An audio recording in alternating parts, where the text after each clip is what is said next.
RSBS के 10वें foundation day पर सभी को बधाई और साथ ही मान्यवर कांशीराम साहब के 90वें जन्मदिन की भी सभी को बधाई। आज का जो प्रोग्राम है ये बहुत छोटा सा प्रोग्राम है। ये ऐसा प्रोग्राम है कि जिस तरह से पहले कैडर चला करते थे, वो 16 आदमी से लेकर के 40 आदमी तक का कैडर होता है, तो उस तरह का एक कैडर मतलब प्रोग्राम था। इसी का इतने बड़े कमरे को इसीलिए रखा गया था कि जो लोग हैं जो बाम शेप में काम किया करते थे या जो बूढ़े लोग हो गए हैं, उनमें दिमाग तो है लेकिन शारीरिक क्षमता कम हो गई है, तो उनमें फिर से थोड़ा सा ऊर्जा पैदा हो, इसलिए उसमें 84 साल के गौतम साहब को बुलाया गया। उन्होंने कहा आज भी मैं मिशन मूवमेंट का आदमी हूँ, मिलिट्री के आदमी है और मिलिट्री की तरफ से काम करते हैं और किसी पार्टी के अभी तक सदस्य नहीं है वो, लेकिन बीएसपी के लिए काम करते हैं। मैं भी आप बता दूं, मैं आज तक किसी पार्टी का सदस्य नहीं बना, लेकिन मैं किसके लिए काम करता हूं ये मुझे बताने की ज़रूरत नहीं है। और जिस तरह से मैं पहले काम करता था वैसे ही अभी भी काम करता हूं। जब 1984 में बामसेप का विभाजन हो गया, बामसेप जो असली बामसेप थी वो काशीराम जी के साथ रह गई, जिसको शैडो बामसेप कहा गया, और जो असली बामसेप थी जो उन्होंने झल्ली साहब ने एक अलग मतलब रजिस्ट्रेशन करा दिया, तो हम जो है अनाथ हो गए। तो हमने कहा साहब हम कहाँ जाएं, अब हम तो आपके साथ जुड़े थे, हम इलाहाबाद में थे उस समय, 82 की बात है। तो कहने लगे कि तुम भी चले जाओ उधर ही जिधर मतलब वो गया है। तो हमने कहा साहब हम तो नहीं जा सकते, हमने तो आपको जानते हैं, आपसे सीखा है, और हमें ना बामसेप से मतलब है और ना मतलब बीएसपी से मतलब है, ना किसी दूसरी पार्टी से मतलब है। हमें तो एक महात्मा की ज़रूरत थी। हमने महात्मा फुले का नाम सुना था, हमने बुद्ध का नाम सुना था, लेकिन एक महात्मा को हम आपके रूप में काशीराम को सुना है, जिसने अपना घर बार छोड़ दिया हो। परिव्राजक काशीराम मैं उनको मानता था, क्योंकि जीते जी उन्होंने अपना घर छोड़ दिया और उन्होंने कहा कि मैं एक बड़े परिवार को बनाने के लिए चला हूँ, छोटे परिवार को छोड़ करके बड़े परिवार को बनाने चला हूँ। मुझे ये भी पता है जब नरसिंह राव जो इस देश के प्रधानमंत्री थे, बहुत पावरफुल प्रधानमंत्री थे, लोग कहते हैं ना मोदी का कुछ नहीं हो सकता, बहुत पावरफुल प्रधानमंत्री, उसने तोड़ देते थे सभी को, उन्होंने तोड़ा था, लेकिन वो जो झोला लेकर के कोर्ट का चक्कर लगाते थे। तो काशीराम जी से पूछा गया यहीं पर जो जनता की अदालत, क्या आपकी अदालत था या नोएडा के अंदर जो चल रहा था, काशीराम जी को बुलाया गया। उनसे पूछा कि भाई तुम्हारा जो दोस्त है नरसिंह राव, वो तो इसके चक्कर लगा रहे हैं कोर्ट कचहरी के, भ्रष्टाचार में फंसे हुए हैं। तो उन्होंने कहा कि भाई कबीरा तेरी झोंपड़ी गलकटियन के पास, करंगे सो भरंगे तू क्यों हो उदास। तो उन्होंने जो है कहा कि भाई जो करेंगे सो भरेंगे तू क्यों हो उदास। तो उन्होंने कहा मैं अपनी जेब में पैसा नहीं रखता हूँ, मेरा पैसा दूसरों की जेब में होता है। काशीराम जी का फॉर्मूला ये था, मैं अपनी जेब में पैसा नहीं रखता हूँ, अपनी बैंक में पैसा नहीं रखता हूँ, लेकिन मेरा जो पैसा है तुम्हारी जेब में रहता है। मैं अपना घर नहीं बनाता हूँ, लेकिन जो तुम्हारा घर है वही तो मेरा घर है। मैं तुम्हारे अच्छे अच्छे घरों को देख के खुश हो जाता हूँ, यही तो मेरे बहुत सारे घर हैं, एक घर का क्या मैं करूँगा बना कर। और मैं जिधर भी चला जाता हूँ उधर मुझे खाना मिल जाता है, मैं जिधर भी चला जाता हूँ उधर मुझे पैसा मिल जाता है। तो मुझे पैसे मतलब अपनी जेब में रख करके कोर्ट कचहरी के चक्कर थोड़ी लगाने हैं। जो अपनी जेब में ज़्यादा पैसा रखेगा, वो जितने ज़्यादा मकान बनाएगा, वही तो कोर्ट कचहरी में जाएगा। उसके लिए वकीलों की ज़रूरत पड़ेगी, तो वकीलों का काम वही बनाएगा, उनके लिए न्यायाधीशों की ज़रूरत पड़ेगी। आज देखिए बड़े बड़े ईमानदार लोगों के बॉन्ड खुल गए हैं, आज बड़े बड़े ईमानदार लोगों के बॉन्ड खुल गए हैं, और भावी प्रधानमंत्री बनने की जो इच्छा रखने वालों ने कह दिया है कि जांच होगी ऐसी होगी जैसी नरसिंह राव की हुई थी, ये भी कह दिया है। जनता का कोई भरोसा नहीं है, जनता का कोई भरोसा नहीं है। हम तो 1978 में जब खुंटे साहब काशीराम साहब से मिल रहे थे, हम जो इमरजेंसी फंसे हुए थे, इमरजेंसी सफर थे, स्टूडेंट लीडर थे, उस समय हमने कहा भाई करेंगे या तो या मरेंगे। ये गांधी जी ने नारा दिया था और हमने नारा ये दे दिया कि या तो कांग्रेस मरेगी या हम मरेंगे।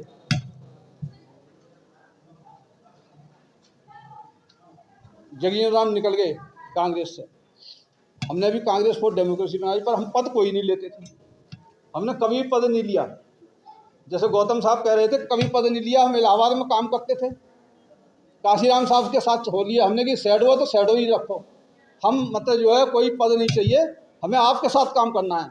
आपकी त्याग और तपस्या हमें जो है पसंद आ गई है, क्योंकि हम पहले से ही प्रभावित थे।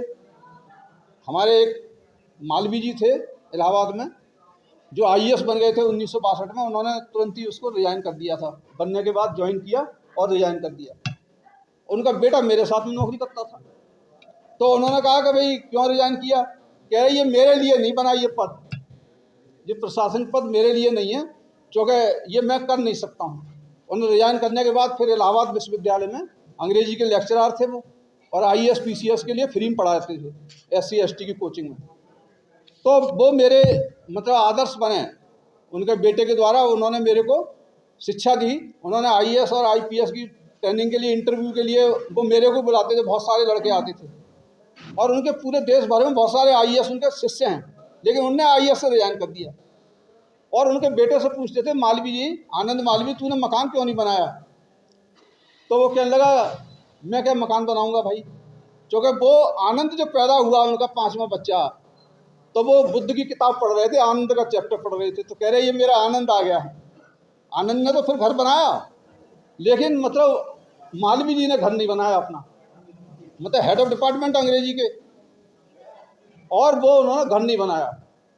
काशीराम ने भी घर नहीं बनाया। तो कहने भाषण देने की बात तो बहुत होती है। तो भाई जब मैंने कहा, बुद्ध ने ये कहा है कि वो भाषण मत दो, आचरण में उतारो कि क्या करना है क्या नहीं करना, आचरण में उतारो। तो थोड़ा बहुत तो करना चाहिए भाई।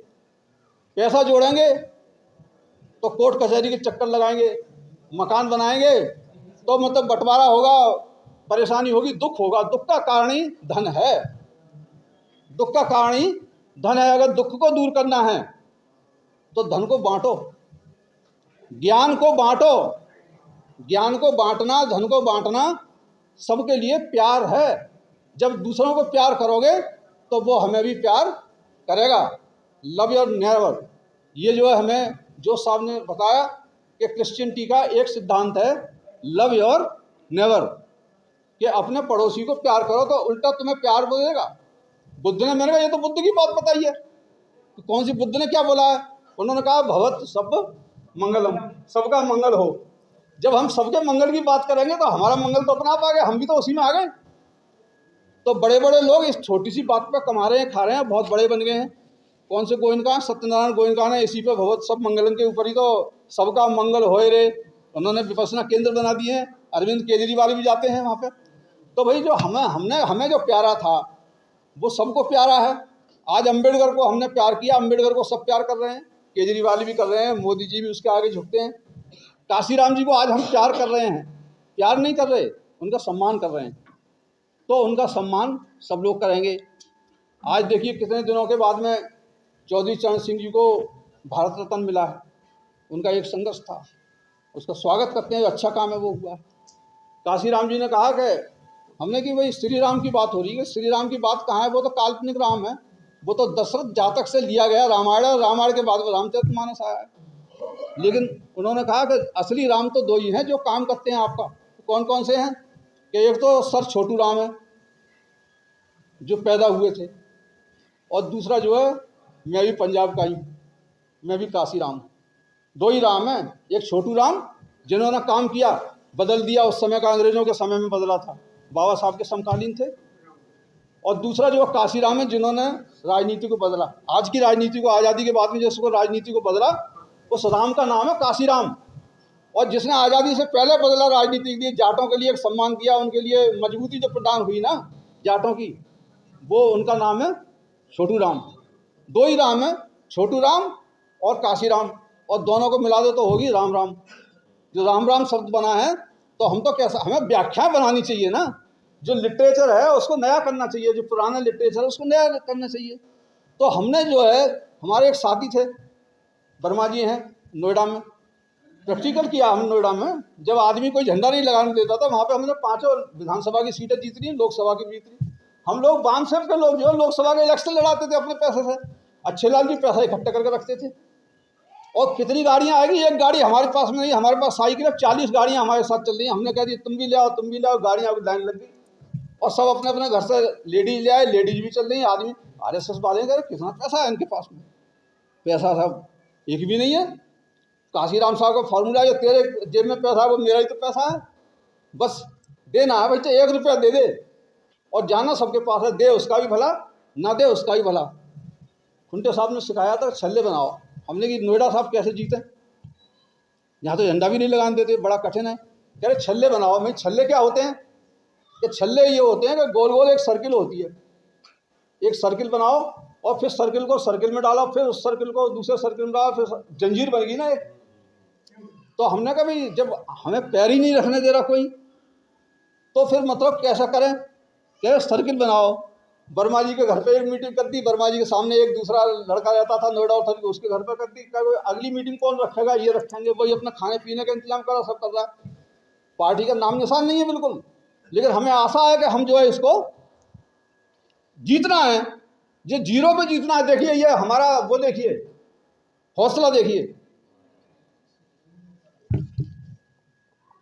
काम शुरू कर दिया, छल्ले बन गए, जंजीर बन गई और वो जो है काम उसका शुरू हो गया। और समय आया तो वहाँ देखिए आपका MLA भी जीते और MP भी जीते। दिल्ली वालों को पता लगी कि भाई केसी पिप्पल है एक, उसको बुलाओ दिल्ली में। RN आर्या ने उसको वहाँ पे इस्तेमाल किया है और इस्तेमाल करके, और बिना पद के काम कर रहे हैं, कोई पद फद नहीं लिया था।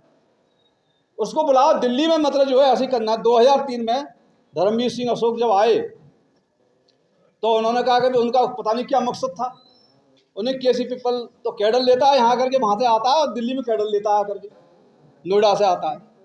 तो उन्होंने कहा कि भाई तुम अपनी जिम्मेदारी से बचते हो क्या तुम कोई पद नहीं लेते, पद से दूर रहते हो।